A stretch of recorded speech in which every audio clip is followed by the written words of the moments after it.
미야애가 3장 17절에서 33절까지 말씀 우리 서로 교독하시면서 읽도록 하겠습니다.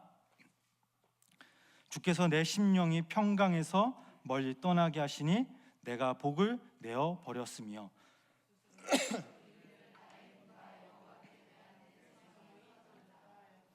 내 고초와 재난 곧 쑥과 담즙을 기억하소서.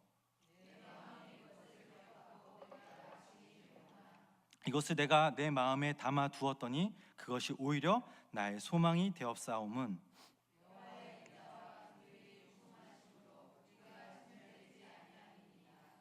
이것들이 아침마다 새로우니 주의 성실하심이 크시도소이다.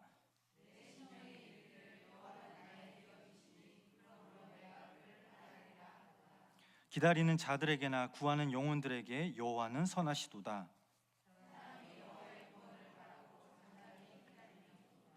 사람은 젊었을 때에 멍에를 매는 것이 좋으니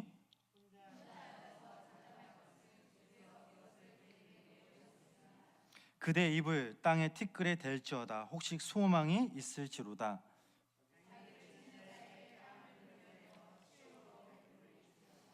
이는 주께서 영원하도록 버리지 아니하실 것이며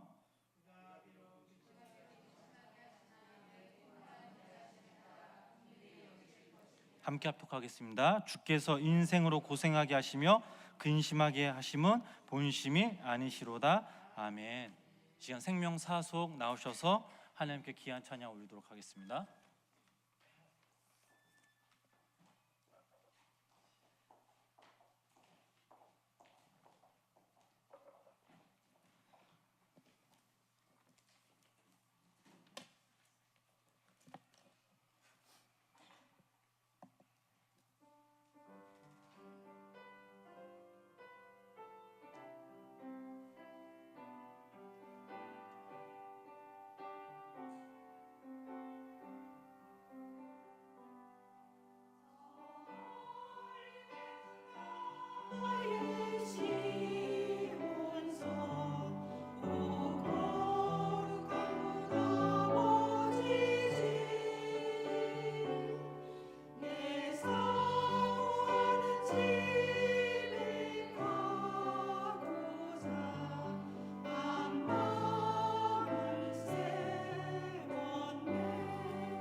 자, 기도하겠습니다. 우리를 사랑하시되 끝까지 사랑하시는 주님, 지난 3일 동안도 하나님의 보호하심 가운데 거하게 하심에 감사를 드립니다. 주님 앞에 서기에는 너무나도 부끄럽고 나약하고 연약한 저희들이지만 그래도 주님이 보고파 이 자리에 나온 저희들을 귀히 여기시고 복에 복을 더하여 주시옵소서. 오늘도 이 시간 이 예배를 통해서 우리의 영과 육이 회복되길 간절히 소망합니다. 찬양을 통해 주님을 기쁘게 하며, 기도를 통해 주님과 더욱더 친밀한 교제를 쌓으며, 말씀을 통해 주님을 알아가는 귀한 시간 되게 하여 주시옵소서. 오늘 사랑 사속 헌신 예배로 드립니다. 하나님, 속기 인도자이신 우리 정경수 권사님을 날마다 주님의 강건적인 능력으로 붙잡아 주시고, 속도원들을 더욱 사랑하며 말씀으로 잘 양육하며 기도로 속도원들을 섬기는 귀한 속장님이 되게 하시고, 또한 속도원 한 사람 한 사람을 성령께서 개입하시고 인도하셔서 속도원 모두 다 날마다 주님의 풍성한 은혜가 차고 넘치도록 부어 주시옵소서. 저들의 기도 제목들을 들어 주시옵소서. 육신의 연약함을 위해서, 가족들의 건강과 영혼의 구원을 위해서, 화평함을 위해서, 직장과 사업장을 위해서 날마다 기도하오니 주님, 당신의 때에 들어주시옵고 응답하여 주시옵소서. 예배 시작을 주님 끝을 주님께 맡깁니다. 주님의 마음을 알아가며 결단하는 성령님이 임재하시는 예배 되게 하여 주시옵소서. 예수님의 이름으로 간절히 기도드렸습니다. 아멘. 우리 다시 한번 우리 큰 박수 부탁드리도록 하겠습니다. 감사합니다. 할렐루야. 오늘도 주님의 전에 모인 성도님들에게 하나님의 크신 은혜와 사랑이 함께 하시길 주님의 이름으로 간절히 축원합니다. 우리 좌우에 계신 분들과 이렇게 인사하도록 하겠습니다. 소망, 고난 가운데 주님을 바라봅시다. 고난 가운데 주님을 바라보시는 귀한 우리 생명나무교 성도님들 되시길 간절히 소망합니다. 제가 방송실에서 PPT를 몇 번 실수해서 조급한 마음이 있었는지 지금 엄청 떨리네요. 제가 저 때문에 오늘 자막이 좀 못 나왔는데 죄송한 말씀 먼저 드립니다. 이 세상 살아가면서 그 누구도 슬픔을 겪지 않은 사람이 없습니다. 지금까지 자신의 인생을 돌아볼 때에 한 번도 고난이나 불행을 당한 적이 없다라고 자신 있게 두 손 들고 말할 수 있는 사람 없습니다. 여러분들은 최근에 눈물을 흘리신 적 있으신가요? 예. 저는 개인적으로 참 눈물이 많은 사람입니다. 예배가 아닌 최근에 일상생활을 통해서 제가 두 번의 그런 눈물을 흘렸는데요. 첫 번째로 아버지 병원에 다녀오는 게 혼자 올림픽대로를 운전하는데 서울 야경이 너무나 이쁜 거예요. 그 한강에 비춰진 그런 서울의 그런 불빛, 그리고 건물 하나의 그 불빛이 너무나 소중하고, 또 차 안에서 그 찬양이 흘러나오는데 무슨 감정인지 몰라도 그냥 제 눈에서 눈물이 이렇게 주르륵 흘러나왔습니다. 두 번째로 눈물이 흘렸던 것은 제가 핸드폰으로 뉴스를 보고 있는데 2019년 백상예술대상 수상자인 김혜자 선생님 그 수상 소감이 너무나 감동적이고, 감동적이라고 하기에 정말 어떻게 감동적일까, 제가 그 영상을 봤는데 그 선생님께서 말씀하시는 그 한마디 한마디가 제 마음을 울렸습니다. 여러분 혹시 그 수상 소감 영상 보셨나요? 한번 들어보고 싶지 않으십니까? 한번 이 시간 함께 보도록 하겠습니다. 그래도 혹시 몰라서 뭐라고 인사말을 하나 그러다가 아무리 외워도 막 자꾸 까먹는 거예요. 그래서 이렇게 대본을 찢어갖고 왔어요. 내 삶은 때론 불행했고 때론 행복했습니다. 새벽에 쨍한 차가운 공기, 꽃이 피기 전 부는 달큰한 바람, 또 해질 무렵 우러나오는 노을의 냄새, 어느 한 가지 눈부시지 않은 날이 없었습니다. 지금 삶이 힘든 당신은 이 모든 걸 매일 누릴 자격이 있습니다. 오늘을 살아가세요. 눈이 부시게 누군가의 엄마였고 누이였고 딸이었고 그리고 나였을 그대들에게.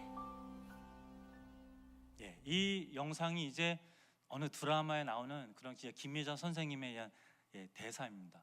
저는 이 대사를, 그러니까 이 영상을 보는데요, 너무나 말씀하시는 그 한마디가 너무나 주옥 같았고 이 영상이 참으로 저에게 너무나 큰 위로가 되었습니다. 여러분들은 어떠셨나요? 예수님을 믿는 그리스도인들이라고 해서 이 세상에서 당하는 고통과 좌절을 피할 수는 없습니다.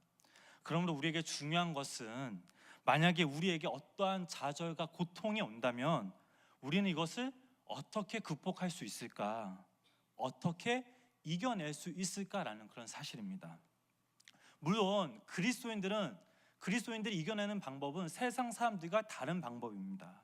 그런 점에서 오늘 본문 말씀의 주인공인 이 예레미야 선지자가 우리에게 좋은 모범을 보여줍니다. 오늘 본문 말씀을 읽어보면 예레미야 선지자는 처음에 믿음이 무섭게 요동치는 그런 시험을 당합니다. 그러다가 얼마 안 되어서 그가 밑바닥까지 떨어지게 됩니다. 그런데 여기서 우리는 놀라운 사실을 하나 발견되는데 그가 절망의 늪에서 어떠한 그런 전환점을 맞아 다시 믿음의 자리로 돌아온다라는 사실입니다.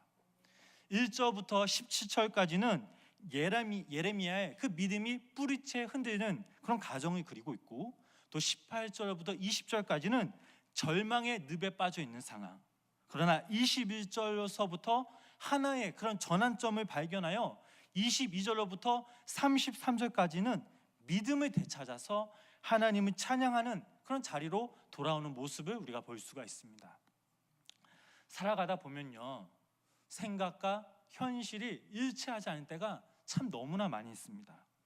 예를 들어서 우리가 살아가면서 어떠한 문제를 앞두고 때가 되면 잘 해결할 수 있어, 능히 이겨낼 거야 라고 자신만만하지만 그러나 그 문제가 막상 내 현실로 다가오면 우리는 어찌할 줄 모르고 결국엔 그 어려운 상황에 휘말려 곤경에 빠질 때가 참 많이 있습니다. 예레미야도 마찬가지였습니다. 그는 위대한 선지자로서 하나님 통해서 계시를 받고 예언을 하던 그런 사람이었는데 결국에는 그도 이렇게 곤경에 빠졌다라는 사실입니다. 비극의 순간이 다가오자 이 예레미야 선지자는 너무나 달라졌습니다. 그 당시 상황을 보면 3년이 넘도록 계속된 그런 기근으로 해서 환경이 매우 좋지 않았습니다. 모든 동식물들은 말라 죽고 하나님의 거룩한 그런 성전이 불타오르고 성전에 그런 기구들이 전부 약탈당하는 사건을 보았을 때 예레미야의 눈은 그냥 하염없이 눈물만 흘려내렸고 결국엔 그는 일어나지 못할 정도로 기력을 완전 잃고 말았습니다. 과거에 생각했던 것과는 다르게 실제로 엄청난 일을 겪자 하나님과 직접 대면한 선지자 이 예레미야도 믿음이 뿌리채 흔들렸던 것입니다. 신앙생활을 하다 보면 우리의 믿음이 쉽게 흔들리는 상황이 옵니다. 그때 우리는 진정 하나님께 나아가기보다는 마음 가득한 불평을 품고 하나님을 원망하기도 합니다. 예레미야와 같은 선지자는 하나님을 향해 절대 불평하지 않을 것 같았지만 결국엔 그도 불평하였고 고난을 당하자 한없이 약해진 한 인간에 불과하였습니다. 오늘 저희들이 읽은 이 본문의 말씀을 읽어보면 사실 주어가 잘 나타나 있지 않습니다. 그러나 우리가 번역 성경들을 보면 예레미야가 그라는 주어를 몇 번 사용하고 있는 것을 우리가 볼 수 있는데 그렇다면 여기서 그가 누구냐? 바로 하나님을 말하고 있습니다. 이것은 그의 믿음이 약해지면서 나타난 원망과 불평의 그런 하사를 전부 하나님을 향해 하고 있다라는 것을 의미하고 있습니다.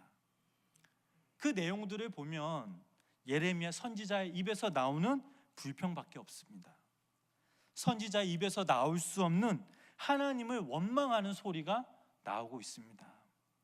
감히 아무도 상상할 수 없는 일이었습니다. 그런데 예레미야에게도 이런 일이 일어났던 것입니다. 어찌 보면 오늘 본문에 나타난 이 예레미야 모습을 통해 우리의 모습을 비춰보는 것만 같습니다. 우리들도 어떠한 문제들을 만나면 결코 흔들리지 않을 것 같지만, 그러나 실상 우리들도 그 문제 앞에서 너무나도 쉽게 흔들곤 합니다. 마음이 흔들리니 당연히 하나님을 원망하기도 합니다. 이런 생각을 하죠. 예수님을 믿어도 별 차이가 없네. 내가 그렇게 기도를 많이 했는데도 하나님이 들어주시기는커녕 더 좋은, 더 안 좋은 상황을 만들어 주시네. 차라리 하나님을 안 믿는 게 나았을 텐데, 이런 불평 불만을 쏟아놓습니다. 이렇게 불평을 시작한 사람이 결국 가는 곳은 어디일까요? 바로 절망의 늪입니다. 예레미야도 이 절망의 늪에 빠질 수밖에 없었습니다. 우리 본문 18절 말씀을 우리 함께 다 같이 읽어보도록 하겠습니다. 스스로 이르기를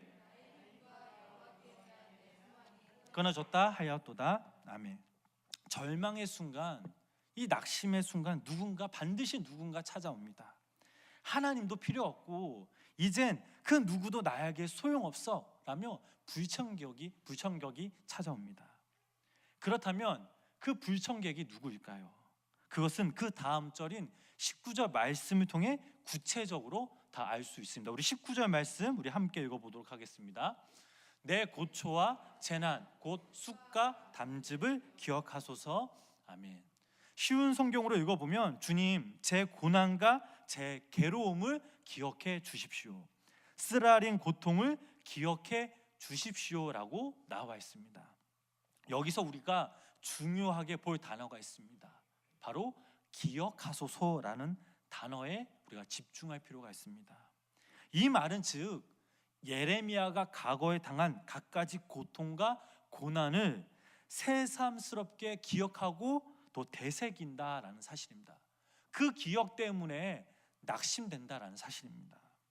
절망하고 낙심한 자에게 찾아온 이 불청객은 바로 기억이라는 것을 우리는 알 수 있습니다. 우리가 낙심하게 되면, 절망하게 되면 이상하게 과거의 일들이 기억납니다. 예레미야 경우도 절망에 빠져 있을 때 생각나지 않을 것이 자꾸 생각나게 됩니다. 과거의 고통스러운 그런 일들이 눈앞에 떠오르고 그것들이 자신들을 괴롭힙니다. 지난 과거의 일들을 볼 때 자신이 범했던 그런 제약된 모습들, 내 마음 속에 아직도 용서하지 못한 그 사람들의 이름이, 그리고 실패했던 사고들이, 이 모든 것들이 내 자신을 억누르고 더 비참하게 만들며 나를 더 힘들게 한다라는 사실입니다.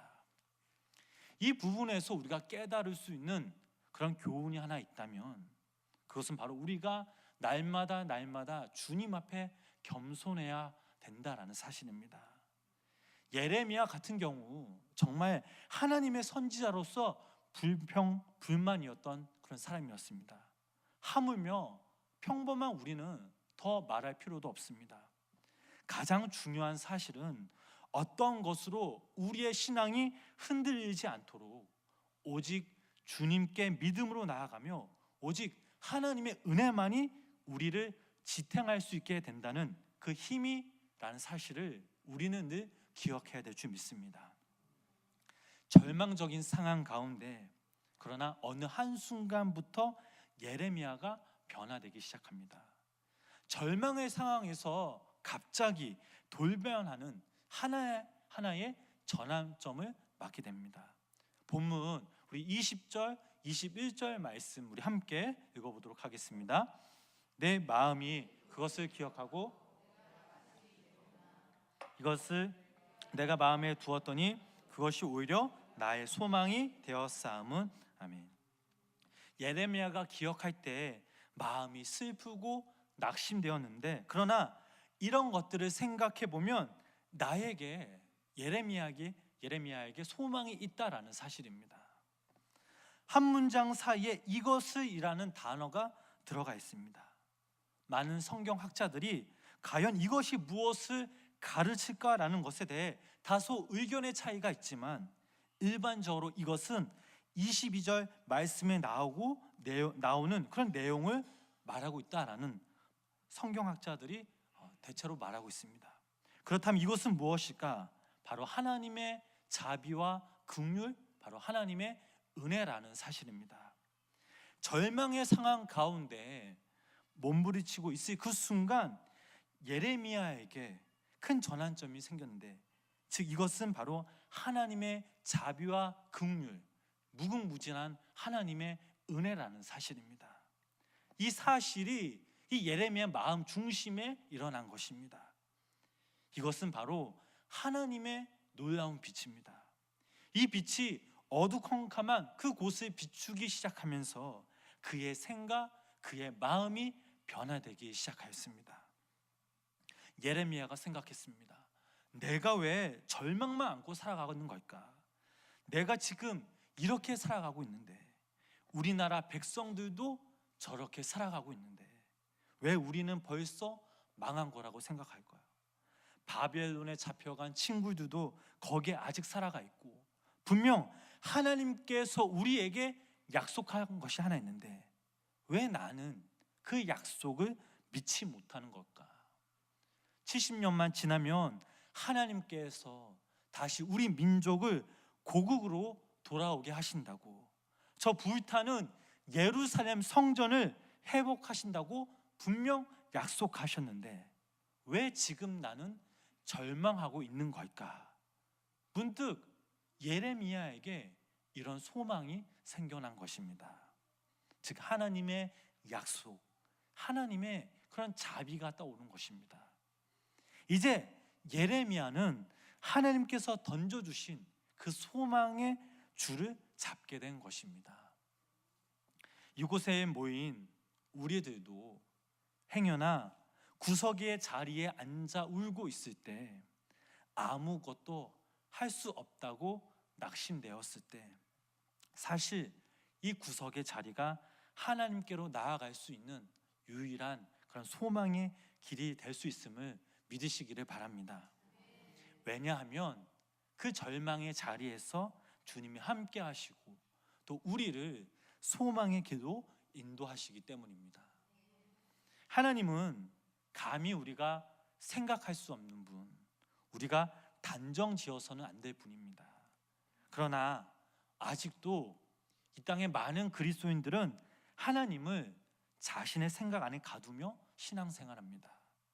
자신 스스로 하나님을 생각하고 하나님을 판단하고, 또 우리가 불만할 때, 우리가 괴로워할 때 하나님은 가만히 계시는 것처럼 보일 때도 있습니다. 마치 우리를 내버리신 것처럼 침묵하시는 그런 하나님을 느낄 때도 있습니다.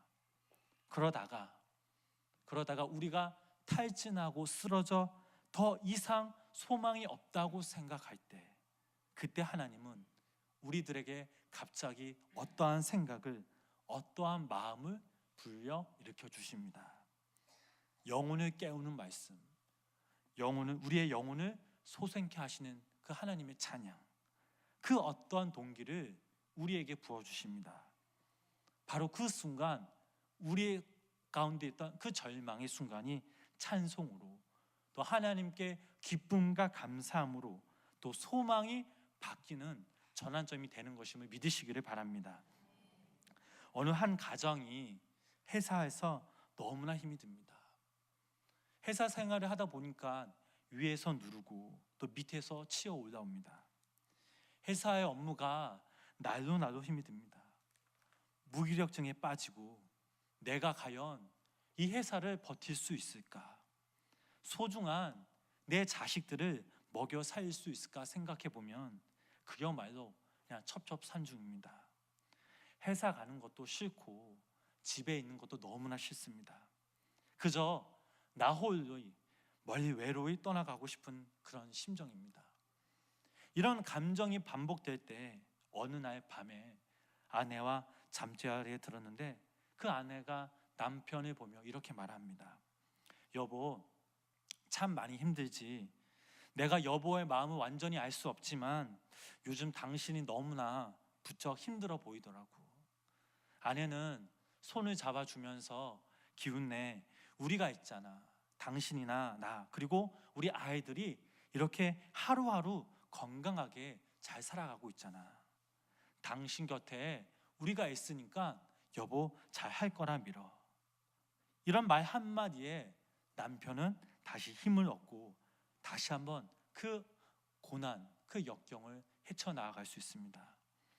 우리 여기 모인 우리 생명나무교회 우리 성도님들이 누군가에게 따뜻한 그 주님의 사랑, 그 말 한마디, 누군가를 위해서 정말 간절히 기도하시는 그냥 우리 성도님들 되시길 간절히 소망합니다. 사람의 인생에 있어 이런 전환점은 매우 중요합니다. 절망되고 낙심한 그리스도인들에게 있어 이 전환점은 바로 고난의 자리에서도 함께 하시는 예수님의 빛이요 예수님의 약속입니다. 하나님은요 우리를 절대 혼자 내버려 두지 않으십니다.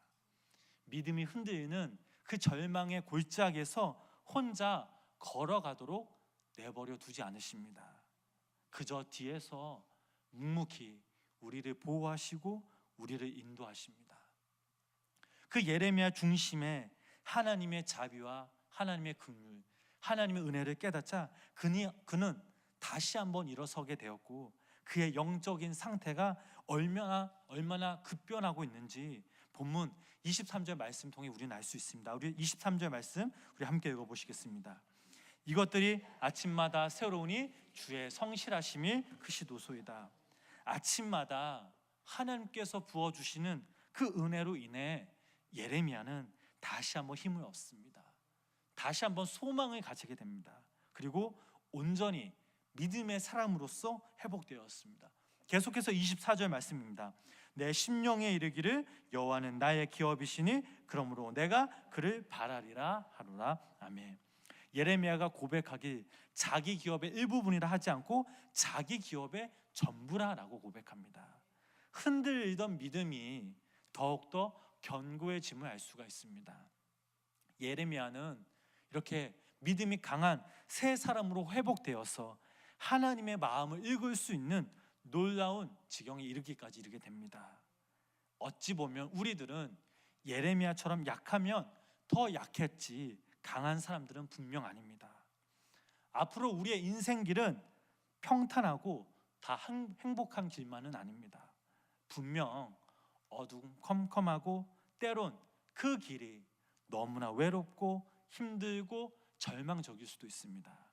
그러나 성도님 여러분, 하나님께서 우리가 고난의 길에서 완전히 제어시켜 주신다는 그 약속을 하신 적은 없지만 그러나 분명한 사실은 우리가 어디를 가든지 우리와 함께 하신다고 분명 약속하셨음을 믿으시기를 바랍니다. 우리 스스로 일어설 수 없는 그 순간 우리 중심 가운데 놀라운 그 하나님의 말씀을 부어주시고 그 절망의 순간 우리가 일어설 수 있도록 우리를 붙드시고 우리를 인도하시는 그분, 그 하나님을 전적으로 믿고 신뢰하시길 주님의 이름으로 간절히 소망합니다. 지금 여러분 가운데 힘들고 어려운 문제가 있으십니까? 여러분들만 아는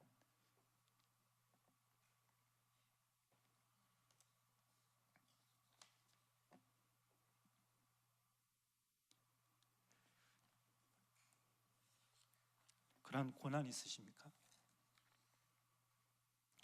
제가 이 찬양하면서 말씀 준비하면서 이 찬양이 떠올랐습니다. 우리 함께 찬양하도록 하겠습니다. 괴로울 때 주님의 얼굴 보라.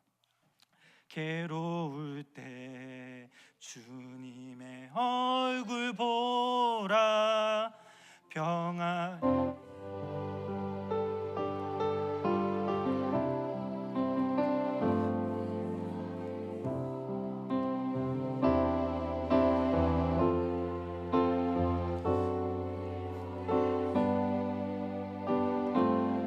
힘이 없고 내 마음 연약할 때 힘이 없고 연약할 때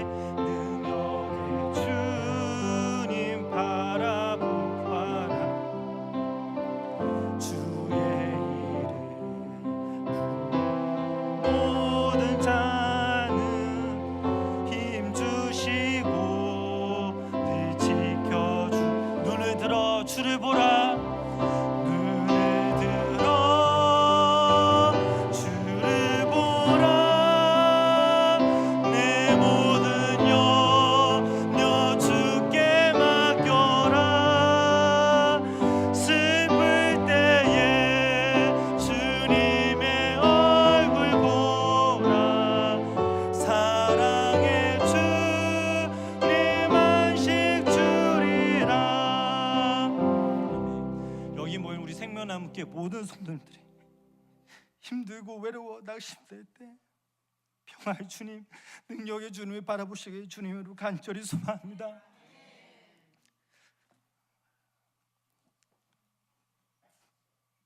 하나님은 여러분들을 버려두지 않으십니다. 여러분들과 매일매일 동행하길 원하시고 여러분들을 보호하시며 인도하십니다. 무엇보다 중요한 그 사실은 우리가 힘들고 고난 가운데 있을 때 주님을 바라볼 수 있는 그 믿음이 우리 안에 있을 때 우리는 주님이 주신 능력과 힘으로 일어설 수 있음을 믿으시기를 바랍니다. 하루하루 살아가실 때 그 하나님의 인도하심, 또 하나님의 무궁무진하신 그 하나님의 은혜 가운데 거하시며 우리 생명나무교회 모든 성도님들이 믿음의 귀한 용사들로서 날마다 승리하시며 주님의 이름을 높이는 우리 귀한 성도님들 되시길 주님의 이름으로 간절히 축원합니다. 기도하겠습니다.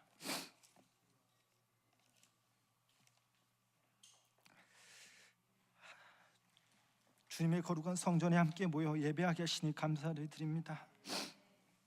주님이 만드신 이 아름다운 세상으로 인해 주님을 더욱더 찬양하며 우리의 심령 주님의 사랑으로 풍성하게 채워주시니 감사를 드립니다.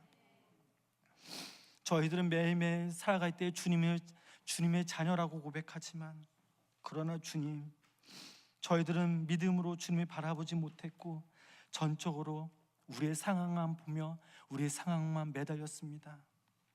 하나님, 저희들이 날마다 주님의 평안을 구합니다. 주님의 평안에 살고 주님의 평강의 복을 받게 하여 주시옵소서. 주님이 주신 능력과 믿음으로 우리의 상황을 이겨낼 수 있도록 믿음에 믿음을 더하여 주시옵소서. 하나님, 이 시간 우리가 함께 찬양하며 기도합니다. 주님께 드리는 우리의 간절한 기도 제목들을 하나님께서 들어주시옵소서. 이 시간 우리가 주님의 마음을 헤아리며 주님의 음성을 들으며 영적으로 기쁨으로 더욱더 충만케 하여 주시옵소서. 예수님의 이름으로 간절히 기도드렸습니다.